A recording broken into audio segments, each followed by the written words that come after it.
جذباتی لوگ ہیں جو یہ باتیں کر رہے ہیں کہ نماز سے تو مصیبت ٹلتی ہے، تو نبی کی سمجھ میں یہ بات کیوں نہیں ہے؟ آپ نے ایک صحابہ حکم دیتے کھڑے ہو باجماعت نماز پڑھو، تیر آئیں گے دیکھا جائے گا، شہید ہو جائیں کوئی مسئلہ نہیں، نماز پڑھ کے دعا مانگیں گے سب سیٹ ہو جائے گا۔ تو وہی اسباب یہ کہتے ہیں کہ تیر جب آتا ہے نا، گولی جب آتی ہے تو وہ نمازی اور روزے دار اور بے نمازی میں فرق نہیں کرتی۔ آپ نمازی کے یہاں رکھ کے بندوق چلائیں گے وہ بھی مرے گا، چرسی کے رکھ کے چلائیں گے وہ بھی مرے گا، یہ گراؤنڈ ریئلٹی ہے۔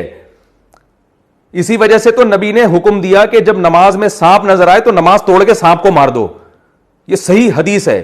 یہ تھوڑی حکم دیا کہ نماز میں سانپ نظر آئے تو کوئی بات نہیں، تمہارا بھی اللہ سے کنیکشن ہے اور نماز بلاؤں کو ٹالتی ہے، تو یہ سانپ کیا بلا، یہ خود ہی ٹل جائے گی، تم نماز نہیں چھوڑنا، بلکہ حکم دیا نماز چھوڑو پہلے سانپ کو مارو۔ کیا مذہب کا بھائی کیا تصور پیش کیا جا رہا ہے؟ یہ جنونی قسم کے جو لوگ ہیں، کیوں مذہب کا بیڑا غرق کر رہے ہو؟ کیوں لوگوں کو برباد کر رہے ہو مذہب کے نام پہ؟ علم صحیح نہیں ہے تو چپ رہ جاؤ، یہ زیادہ بہتر ہے تمہارے لیے۔ تو یہ نبی صلی اللہ علیہ وسلم کی تعلیمات ہے جو میں آپ کو بتا رہا ہوں۔ اب آپ دیکھیں، آپ صلی اللہ علیہ وسلم نے وہ تمام اسباب اختیار کیے غزوہ خندق میں۔ جب آپ نے اپنی ذمہ داری پوری کر لی، پھر اللہ کی طرف سے معجزے بھی صادر ہونا شروع ہوئے۔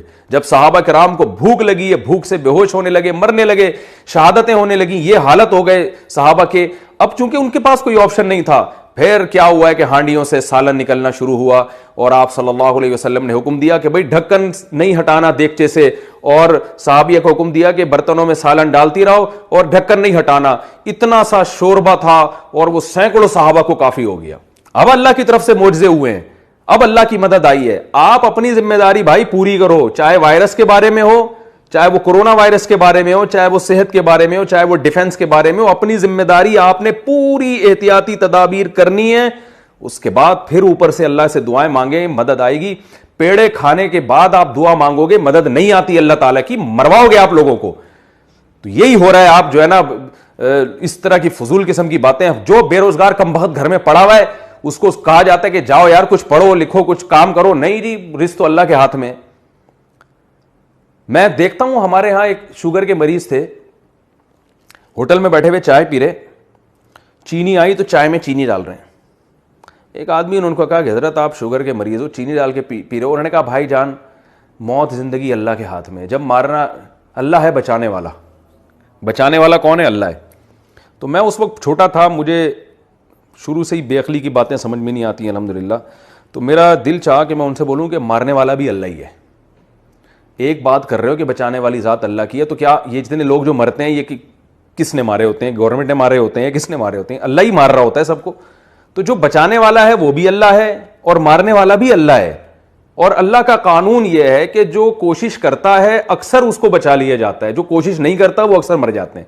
آپ دیکھیں یورپ میں لوگوں کی جو طبعی عمر ہے نا وہ بڑھ گئی ہے، اس لیے کہ وہ اپنی صحت کا بہت خیال کرتے ہیں، اس لیے ان کی جو بوڑھے بہت دیر سے ہوتے ہیں۔ ہمارے ہاں 60 سال کے آدمی کو دیکھو آپ، میں تو سفر میرے باہر ملکوں کے شروع ہو رہے ہیں، بہت کچھ ہم نے ان ملکوں کے بارے میں سنا ہوا تھا، لیکن جب وہاں جا کے دیکھا تو بالکل اپوزٹ پایا ہم نے۔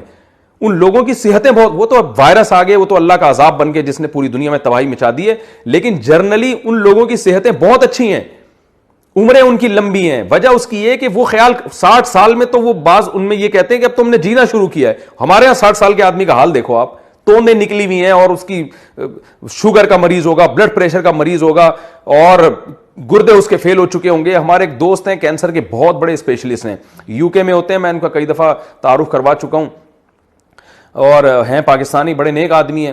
کہتے ہیں کہ مجھے کہنے لگے کہ یار مفتی صاحب پاکستان کے بارے میں رپورٹ یہ تھی کہ یہاں کینسر کے مریض بہت کم ہیں، اور یو ایس اے میں اور یو کے میں بہت زیادہ ہیں۔ تو کہہ رہے میں بڑا خوش ہوتا تھا کہ چلو ایک مرض تو ایسا ہے پاکستان میں جو بہت کم ہے اور دنیا میں زیادہ ہے۔ کہنے جب میں پاکستان آیا اور میں نے ہسپتالوں کا وزٹ کیا تو پتہ چلا کہ یہاں کینسر کی بیماری بہت زیادہ ہے، صرف زیادہ نہیں بہت سے بھی زیادہ ہے۔